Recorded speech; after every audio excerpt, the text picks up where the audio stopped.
सविताताईंची धाकटी सून रमा घरात आली तेव्हापासून घरात रोज वाद व्हायला लागले होते. कारण त्यांची धाकटी सून रमा घरातले कुठलेच काम करत नव्हती. 5 वर्षापासून घर सांभाळत असणारी त्यांची थोरली सून पल्लवी वाट बघत होती की तिची सासू धाकट्या सुनेची लाड करायचे बंद करेल आणि ती घरातली जबाबदारी घेईल. पण असं काहीच होत नसल्याचे दिसले तेव्हा पल्लवी एक दिवस स्वतः तिच्या सासूला म्हणाली, आई, मी घरातली कामं एकटी करणार नाही. आता घरात धाकटी जाऊ रमा आली आहे, त्यामुळे तिने पण घरातली थोडीफार जबाबदारी घ्यायला हवी. शेवटी ती पण या घरची सून आहे. सविताताई पल्लवीचे बोलणे ऐकून चिडल्या. त्या बोलताना तर गोड बोलत असायच्या, पण मनात साठलेली कटुता कधी कधी बघायला मिळायची. आज संधी बघून त्या पल्लवीवर भडकल्या. मनात साठलेला सगळा राग तिच्यावर काढत म्हणाल्या, काय ग पल्लवी, धाकटी सून घरात आली नाही की तू लगेच नखरे दाखवायला सुरुवात केलीस होय? आत्तापर्यंत तर तुला घरातलं काम करताना काहीच प्रॉब्लेम होत नव्हता, आणि रमा घरात आली तशी तुझ्या हातापायांना गंज लागली वाटतं. सासूचं बोलणं ऐकून पल्लवी म्हणाली, नाही आई, माझे हातपाय तर सही सलामत आहेत, पण तुमच्या विचारांना गंज लागायला लागली आहे. अगोदर तर तुम्ही बोलत होतात की घराची जबाबदारी सुनेची असते, मग ती पण माझ्यासारखीच या घरची सून आहे. जशा माझ्या जबाबदाऱ्या आहेत तशाच तिच्या पण असायला हव्यात ना. उद्यापासून सकाळचे घरातली काम तुमची धाकटी सून सांभाळेल आणि रात्रीचं मी करत जाईन. हे ऐकून तिची सासू रागात दाट होत खात म्हणाली, मग तर रोज सकाळी सगळ्यांना वेळेवर नाश्ता मिळालाच म्हणून समज. रमा तर दुपारी 12 वाजल्याशिवाय उठत नाही, मग अशा वेळेस सरळ दुपारचं जेवायला मिळेल. तुझ्या अशा वागण्यामुळे घरात वाद होतील. सासूचं बोलणं ऐकून पल्लवी म्हणाली, मग ठीक आहे आई, सकाळचं किचनचे सगळं काम मी बघत जाईन आणि रात्रीचं रमा बघत जाईल. तेवढ्यात तिथे रमा आली आणि म्हणाली, कुणाला विचारून कामाच्या वाटण्या घालायला सुरू आहेत? ताई, वाटण्या घालण्या अगोदर मला विचारायचं होतं ना. हे ऐकून पल्लवी रागात म्हणाली, विचारायची गरज नाही, तू या घरची सून आहेस, मग या घरची जबाबदारी तुला पण घ्यायला पाहिजे. आता तुझ्या मर्जीने एकतर तू सकाळचं काम सांभाळ किंवा रात्रीचं. एक वेळचं काम तर घरातलं तुला करायलाच लागणार आहे. आठवड्यात 3 दिवस तुला सगळ्यांचे कपडे धुवायला लागतील आणि 4 दिवस मी धुवत जाईन. हे ऐकून तिची सासू तणतणत म्हणाली, आणि घरची साफसफाई कुणाकडे आहे? पल्लवी म्हणाली, रमा घर साफ करेल आणि मी फरशी आणि बाकीची कामं बघेन. मी रात्री सगळ्यांना दूध पण देत जाईन. पण सध्या तरी रमाला जेवढं काम सांगितलं आहे तेवढं तिला करायला लागेल. रमा लगेच म्हणाली, पण ताई, मी माझ्या माहेरी पण एवढं काम कधी केलं नाही. मी एवढं सगळं काम करू शकत नाही. रात्री जेवण बनवताना तुम्हाला माझ्यासोबत किचनमध्ये यायला लागेल. पल्लवी लगेच म्हणाली, ठीक आहे, मग तू पण रोज सकाळी मला किचनमध्ये मदत करायला येत जा. आता तर या गोष्टीवरून दोघींमध्ये वाद व्हायला लागला. कारण इतक्या वर्षापासून घरातले काम एकटी सांभाळणारी पल्लवी आता घराची सगळी जबाबदारी घ्यायला तयार नव्हती. सविताताईंनी अचानक रमाकडे बघितलं आणि डोळ्यांनी इशारा केला. त्यांना इशारा केलेला बघून रमा म्हणाली, ठीक आहे, मी करत जाईन. सविताताई रागात मोठ्या आवाजात म्हणाल्या, थोरली सुनबाई, आता बस कर. मोठी असल्याचा जास्त फायदा उचलत आहेस. तुझ्या अगोदर मी या घरात मोठे आहे. तेवढ्यात तिथे त्यांची एकुलती एक मुलगी आरती आली आणि म्हणाली, माहीत नाही अजून या घरात कशा कशाच्या वाटण्या बघायला मिळणार आहेत. नंदेचा हा टोमणा पल्लवीच्या मनाला खूप लागला. ती लगेच रागात म्हणाली, मेहरबानी समजा नंदूबाई, तुमच्या वाटणीला काही काम नाही, नाहीतर या घरच्या तुम्ही पण सदस्य आहात. असं म्हणत पल्लवी किचनमध्ये काम आवरायला निघून गेली. आरती तिच्या आईला म्हणाली, बघितलं का आई, थोरल्या बहिणीचं तोंड किती चालायला लागलं आहे. इकडे रमा विचार करायला लागली की मी घरातली कामं कशी करणार आणि या कामापासून माझा पिच्छा कसा सोडवून घेऊ. रमा तिच्या सासूजवळ गेली आणि म्हणाली, आई, तुम्ही इशारा करून हो म्हणायला सांगितलं म्हणून मी कामासाठी हो बोलले, पण मला एवढं काम होणार नाही. तुम्ही तर माझ्या बाबांना बोलला होतात की मला या घरात काम करायला लागणार नाही. हे ऐकून तिची सासू लगेच चेहऱ्यावर प्रेम दाखवत तिच्या गालावर हात फिरवत म्हणाली, अगं माझी लाडकी सूनबाई, तुला तर फक्त हो बोलायचं होतं. बाकीचं मी बघून घेईन. आज संध्याकाळी तू तेच कर जे मी तुला करायला सांगेन. या घरची मालकीन ती पल्लवी नाही, समजलं? तू तर फक्त या घरात आरामात राहा. सासूने एवढ्या प्रेमाने तिला आश्वासन दिलं, त्यामुळे रमा निवांत झाली. दुसऱ्या दिवशी पहाटे 5 वाजले नव्हते तोपर्यंत पल्लवीला जाग आली. ती उठली आणि किचनमध्ये जाऊन गॅसवर पाणी ठेवलं, आंघोळ केली, देवपूजा केली, सगळ्यांसाठी नाश्ता केला. त्यासोबतच दुपारच्या जेवणाची तयारी केली.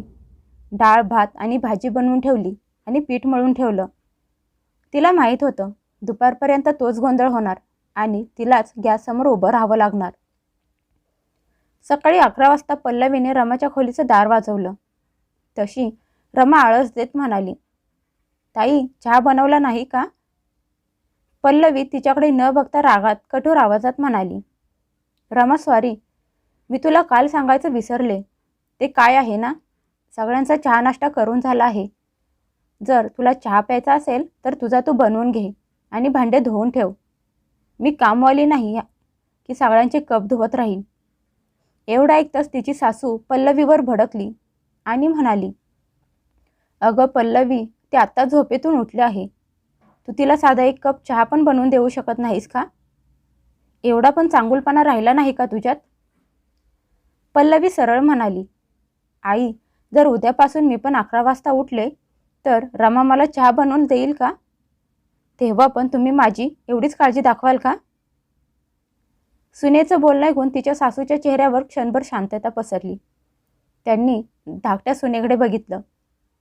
रमा तोंड वाकडं करत म्हणाली, ताई, जर असं असेल तर मी फक्त माझ्या एकटीचा चहा बनवणार, दुसऱ्यांचा नाही. पल्लवी हसून म्हणाली, दुसऱ्या कोणाला गरज पण नाही. तुझ्यासाठी बनवलास तरी पुष्कळ झालं. रमा चहा बनवून कप घेऊन तिच्या खोलीत निघाली. तेवढ्यात तिची सासू आवाज देत म्हणाली, अगं रमा, थोडासा चहा आहे का माझ्यासाठी? आणि आरती पण उठायची वेळ झाली आहे. सासूचं बोलणं मध्येच थांबवत पल्लवी म्हणाली, आई, हा प्रश्न तुम्ही तुमच्या धाकट्या सुनेला विचारा. मी जेव्हा चहा बनवते तेव्हा सगळ्यांना विचारून बनवते. रमाने बनवला आहे तर तिने तुम्हाला विचारलं पण नाही आणि तुम्ही तिचे लाड पुरवत आहात. तिची सासू फणफणत म्हणाली, पल्लवी, जास्त तोंड चालवू नकोस. तिच्या एवढा हुंडा घेऊन ये आणि मग माझ्याशी बोल. हे ऐकून पल्लवीचा चेहरा उतरला. तिच्या मनात लागलेल्या आगीला शब्द मिळाले, कारण गोष्ट आता देण्याघेण्यावर येऊन पोहोचली होती. ती रागात सासूला म्हणाली, म्हणजे हा सगळा खेळ लग्नात मिळालेल्या पैशांचा, सामानाचा आहे तर? ज्याने जास्त दिलं तो लाडाचा बनला. पण लक्षात ठेवा, मी पण कुणाची तरी मुलगी आहे, कुठली खरेदी केलेली वस्तू नाही. असं म्हणत पल्लवी किचनमध्ये जाऊन चपाती बनवायला लागली. ती सगळा राग चपातीवर काढायला लागली.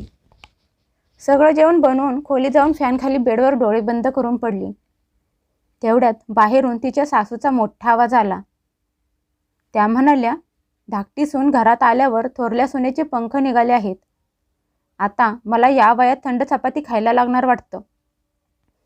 पल्लवी रागात तणतणत बाहेर आली आणि म्हणाली, आई, यात नाराज होण्यासारखं काय आहे? थोडी सेवा धाकटे सुनेकडून पण करून घ्या. शेवटी ती पण सून आहे, पाहुणी नाही. तिची सासू मनात रागात म्हणाली, पल्लवी, तुला अशी अद्दल घडवते की सगळे आकड निघून जाईल. मग तर त्यांनी रमावर सरळ सरळ प्रेम दाखवायला सुरुवात केली. म्हणजे हे सगळं पल्लवीच्या मनाला लागेल. संध्याकाळी सविताताई पल्लवीला आवाज देत म्हणाल्या, अगं सुनबाई, अजून किती वेळ झोपून राहणार आहेस? चहाची वेळ झाली आहे. आता काय रात्रीच्या जेवणाच्या वेळी चहा मिळणार आहे का? पल्लवी रागात उठली. तिच्या मनात ज्वालामुखी भडकत होता. मनात म्हणाली, अजून पण कामाचं ओझं माझ्या खांद्यावरच आहे आणि ती महाराणी तिच्या खोलीत आरामात झोपली आहे. ती उठून चहा बनवायला लागली. तशी तिची सासू म्हणाली, रमाचा चहा बनवू नकोस, ती आरतीसोबत बाहेर बाजारात गेली आहे. हे ऐकून पल्लवीच्या मनात आग लागली. जी तिची नणंद तिच्याशी नीट बोलत पण नव्हती, ती रमाच्या मागे पुढे करत होती. सगळा पैशांचा असर होता.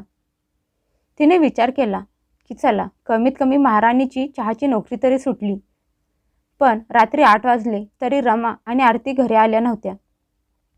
इकडे तिची सासू परत मोठ्या आवाजात म्हणाली, पल्लवी, जेवण कधी बनवणार आहेस? का सगळ्यांना उपाशी झोपवणार आहेस? मला तर खूप भूक लागली आहे. इकडे पल्लवीची मुलगी भुकेने रडायला लागली. तसा पल्लवीला खूप राग आला. ती रागात सासूला येऊन म्हणाली, आई, तुम्हाला माहीत होतं की रात्रीचं जेवण रमा बनवणार आहे, तर ती वेळेवर घरी का परत आली नाही? जबाबदारी घेतली आहे तर सांभाळायला हवे आहे ना? तिची सासू भडकली आणि म्हणाली, जर तुला बाहेर गेल्यावर उशीर झाला असता तर काय केलं असतंस? अगं, कुणासाठी मनात एवढा राग ठेवायची गरज नाही. धाकटी जाऊ आहे, तुझ्या लहान बहिणीसारखी आहे. आज बनव, उद्यापासून तीच बनवणार आहे. पल्लवी रागात म्हणाली, प्रत्येक वेळी आता तू बनव, उद्या ती बनवेल. हाच तर खेळ आहे, कारण तुमचा उद्या काही येतच नाही. तिने रमाला फोन केला पण दोघींनीही पण फोन उचलला नाही. शेवटी रागात तिने जेवण बनवलं. तेवढ्यात तिचा नवरा आणि दीर ऑफिसमधून घरी आले, पण त्या दोघी अजूनपर्यंत घरी आल्या नव्हत्या. पल्लवी सासूला म्हणाली, आई, मला बाहेरून यायला एवढा उशीर झाला असता तर तुम्ही काय केलं असतं? तिची सासू तोंड वाकडं करत म्हणाली, काय माहीत कुठल्या प्रॉब्लेममध्ये अडकले आहेत दोघी, आणि तुला तर फक्त कामाची पडली आहे. एक वेळचं जेवण बनवलं म्हणून काय झालं?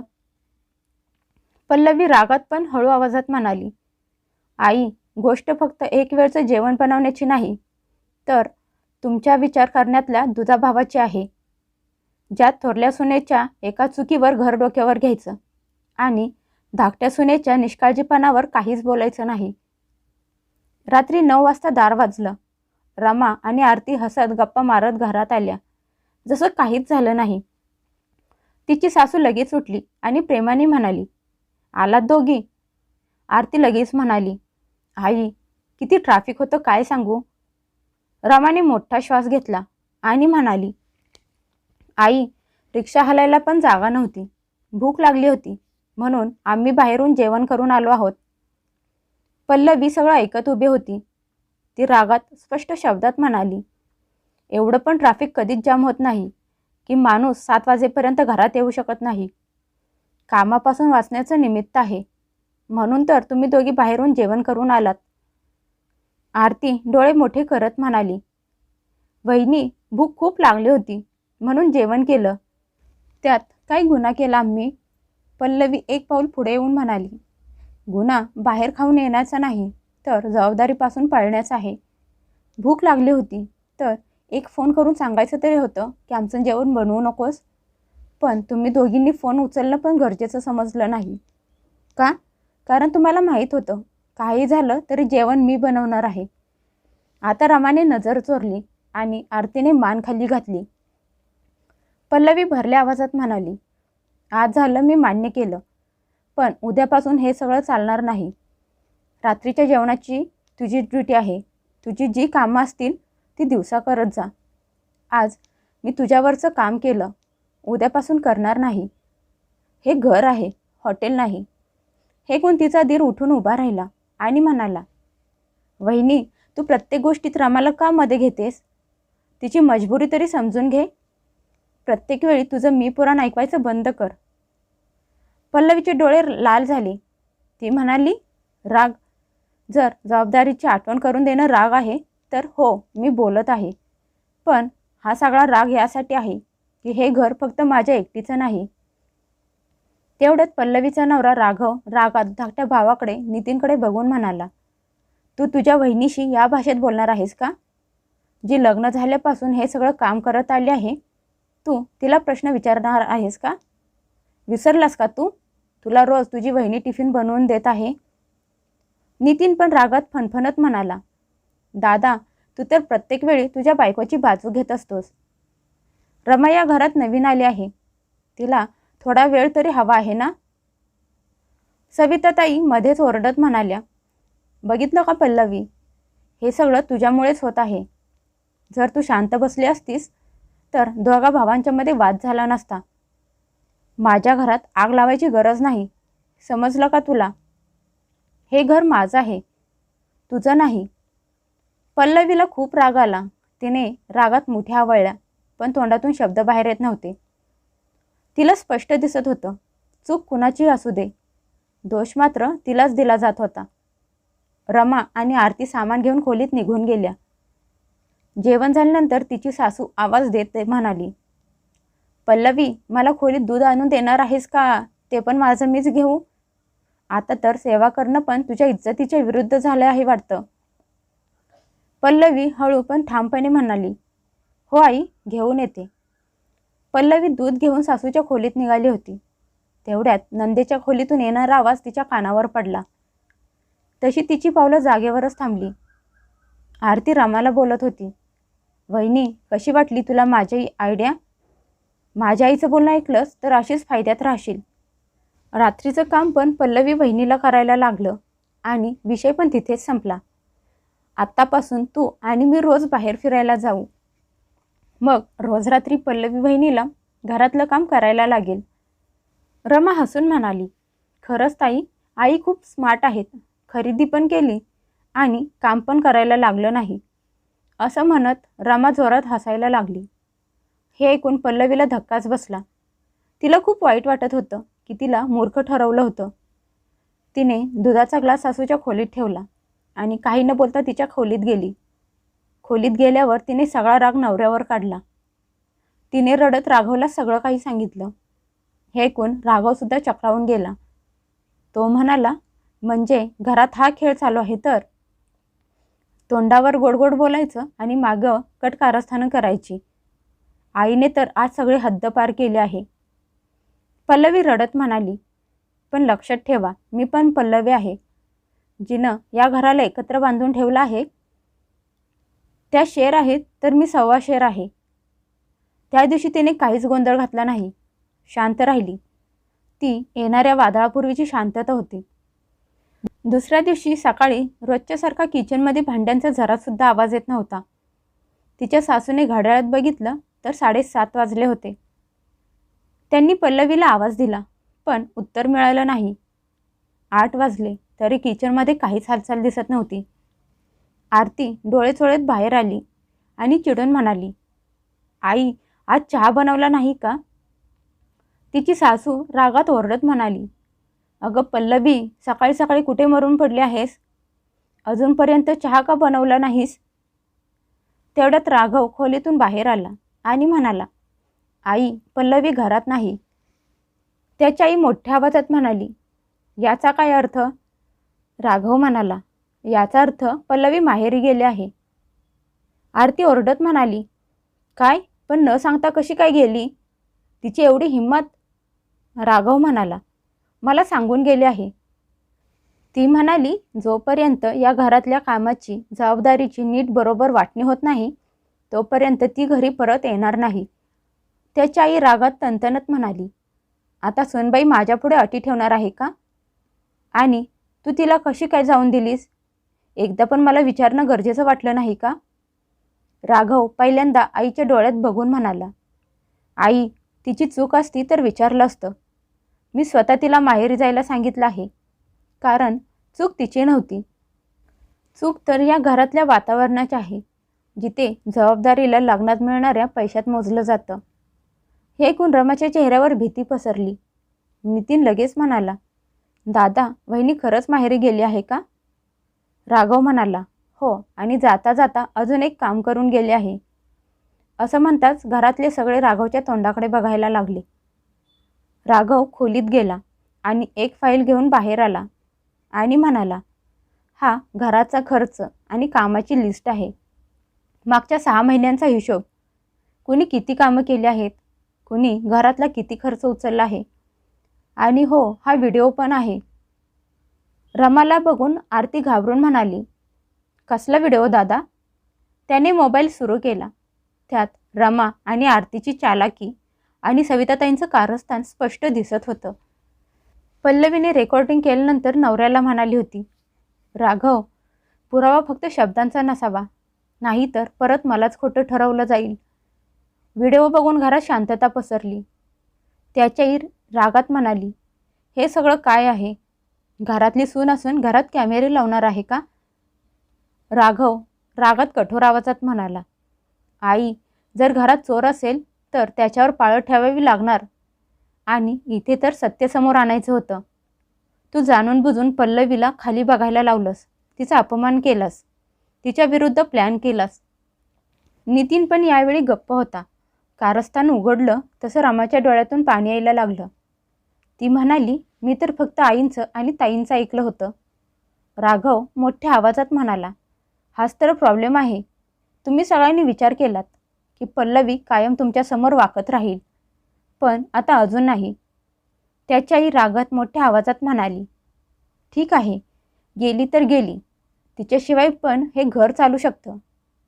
राघव हसून म्हणाला, ठीक आहे आई, आजपासून घरातल्या सगळ्या कामांची जबाबदारी तुझ्यावर आहे. मी पण बघतो तू पल्लवीसारखं घर सांभाळू शकतेस का नाही. कारण आजपासून मी पण एक निर्णय घेतला आहे. जोपर्यंत पल्लवी घरी परत येणार नाही तोपर्यंत मी पल्लवीजवळ जाऊन राहणार आहे. हे घर सगळ्यांचं आहे, मग घराचं ओझं पण सगळे उचलतील. आरती बडबडत म्हणाली, पल्लवी वहिनीने तर सगळा खेळच उलटला आणि माहेरी पळून गेली. राघवनं आरतीचं बोलणं ऐकलं आणि म्हणाला, खबरदार आरती, खेळ उलटला नाही तर तुम्हाला आरसा दाखवला आहे. आणि हो, ती पळून गेली नाही तर तिच्या आत्मसन्मानासोबत गेले आहे. त्याचवेळी पल्लवीचा फोन आला. राघवने फोन स्पीकरवर टाकला. तिकडून पल्लवी म्हणाली, आई, मी पळून गेले नाही, मी तर फक्त बाजूला झाले आहे. म्हणजे तुम्हाला कळेल, जिला तुम्ही हलक्यात घेत होता तीच या घराचा मजबूत पाया आहे. जोपर्यंत सगळे घरातली जबाबदारी बरोबरीने वाटून घेत नाहीत तोपर्यंत मला घ्यायला येऊ नका. मी इज्जतीने मानाने घरी परत येईन. आज पल्लवीच्या बोलण्यापुढे तिच्या सासूकडे बोलण्यासाठी शब्दच नव्हते. आज पहिल्यांदा तिच्या सासूचा खेळ त्यांच्यावरच उलटला होता. तिच्या सासूला माहीत होतं, पल्लवीशिवाय या घरात राहणं पण मुश्किल होऊन जाणार आहे. शेवटी पल्लवीसमोर घरातल्या सगळ्यांना वाकावं लागलं आणि तेव्हाच पल्लवी घरी मानाने परत आली. आता घरातली कामं सगळे मिळून करत होते. पल्लवीने उचललेल्या ठोस पावलामुळे घरात तिला तिचा मान, इज्जत परत मिळाली होती.